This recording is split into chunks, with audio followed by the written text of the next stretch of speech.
Hello bachcho, let's read out the question first. The angular momentum of particle about origin is varying as L equals to 4 under root 2t plus 8 in SI units. When it moves along a straight line, y equals to x minus 4 where xy in meter, the magnitude of force in Newton acting on the particle would be. सो यहाँ पर देखिए angular momentum की बात हो रही है for the particle about its origin. वो vary करता है बाय द इक्वेशन जो कि हमें दे रखा है L is equals to 400 plus eight in SI unit के. अब ये किसके अलॉन्ग मूव करता है तो भाई स्ट्रेट लाइन के अलॉन्ग जिसकी equation y equals to x minus 4 है. सो हमें कैलकुलेट करना है magnitude of force acting on the particle due to this angular momentum.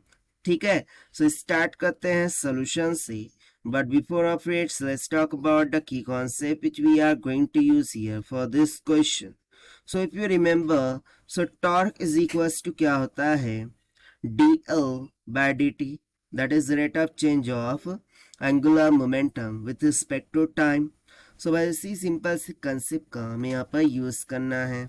तो सबसे पहले तो हम गिवन एंगुलर मोमेंटम की इक्वेशन लिख देते हैं, that is L is equals to 4 under root 2 t plus 8 and ये किसके अलॉन्ग मूव कर रहा है. सो उसकी इक्वेशन ऑफ लाइन दे रखी है y is equals to x minus of 4 के इक्वल. तो सबसे पहले तो हम टॉर्क कैलकुलेट करते हैं, that is tau will be equals to क्या हो जाएगा dl बाय dt. सो इसका डिफ्रेंशिएशन करना है with respect to t. So यहाँ पर तो सिंपली हो जाएगा 4 under root t under root 2 okay dt by dt 1 हो गया प्लस कांस्टेंट का तो 0 हो जाता है. ठीक है, इतना क्लियर हो गया. Now if you remember, so torque का फॉर्मूला क्या होता था, फोर्स इनटू परपेंडिकुलर डिस्टेंस. ठीक, इनटू परपेंडिकुलर डिस्टेंस. सो यदि मैं यहाँ से इक्वेट कर रहा हूँ that is force into perpendicular distance, this should be equals to क्या होना चाहिए 4 अंडर रूट ऑफ 2. मुझे फाइंड करना है फोर्स का मान. So force F will be equals to 4 under root 2 divided by the perpendicular distance. इतना क्लियर हो गया. Now how did we find this perpendicular distance. So let's suppose कि कुछ इस तरीके से ये कोऑर्डिनेट सिस्टम हो रखा है. ठीक है ना, ये एक्स एक्सिस मान लेते हैं और इसे हम मान लेते हैं Y axis. So basically line क्या है y equals to x minus 4, Y 0 रखा है x 4 आ गया, यानी कि ये कुछ यहाँ पर आ रहा होगा. लेट सपोज अभी x को 0 रखा तो y माइनस 4 आ गया, यानी कि कुछ यहाँ पर हो रहा होगा माइनस ऑफ 4. तो देखिए लाइन हमारी कुछ इस तरीके से मिल जाएंगी कि भाई ये -4 टू +4 इस तरीके से ज्वाइंट होते हुए ये कौन सी लाइन हो गई y is equals to x minus of 4. अब ये क्या है ओरिजिन, और ओरिजिन के अबाउट एंगुलर मोमेंटम हमें दे रखा था. ठीक, सो ओरिजिन से यदि मैं एक परपेंडिकुलर डिस्टेंस ड्रॉ करूँ इस लाइन पर, सो लेट्स सपोज कि ये पॉइंट P है.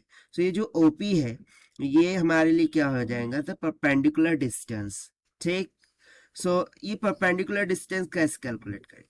तो देखिए ये जो दूरी है ये 4 यूनिट्स है और ये भी कितना है 4 यूनिट्स या फिर 4 मीटर बोल दीजिए क्योंकि एक्स वाई मीटर में ही है यहाँ पर. राइट, सो ये 4 मीटर बोल सकते हैं. सो देखिए यदि ये 4 है ये भी 4 है, सो इनके करस्पॉन्डिंग ये जो एंगल है, ठीक, ये भी क्या हो जाएंगे 45 डिग्री हो जाएंगे. अब यदि मैं इसमें साइन थीटा का फॉर्मूला यूज करूँ, यानी कि simply I will say sine of 45 degree, so that will be equals to, ये किसके इक्वल होगा perpendicular upon hypotenuse, that is r perpendicular divided by the hypotenuse. Hypotenuse यहाँ पे क्या वर्क हो रहा होगा ये y. ठीक है ना, ये क्या है y तो है और ये x था. राइट, सो ये r बटा y हो जाएगा. सो यहाँ से मुझे परपेंडिकुलर डिस्टेंस r कितना मिल जाएगा, y कितना है 4 और साइन 45 कितना होता है under root 1 by under root of 2. So यहाँ से देखिए जो r परपेंडिकुलर है that will comes out to be 4 into 1 by under root of 2 के इक्वल. अब इसको हम यहाँ सब्स्टिट्यूट करेंगे. ठीक, सो देखिए हमें क्या मिलेगा. So further I can write 4 under root 2 divided by, ये क्या है 4 divided by under root of 2. So 4 से 4 कैंसिल, अंडर रूट 2 ऊपर जाकर मल्टीप्लाई कर दिया. So under root 2 into under root 2 कितना आ गया 2 के इक्वल.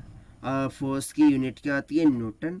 तो सिंपली जो फोर्स है उसका मैग्नीट्यूड यहाँ से कितना निकल के आ गया, 2 न्यूटन की इक्वल। यही हमसे पूछा गया था third question which we have found by using the concept of torque से। So this is the required solution. I hope you understood well. Best of luck. Thank you.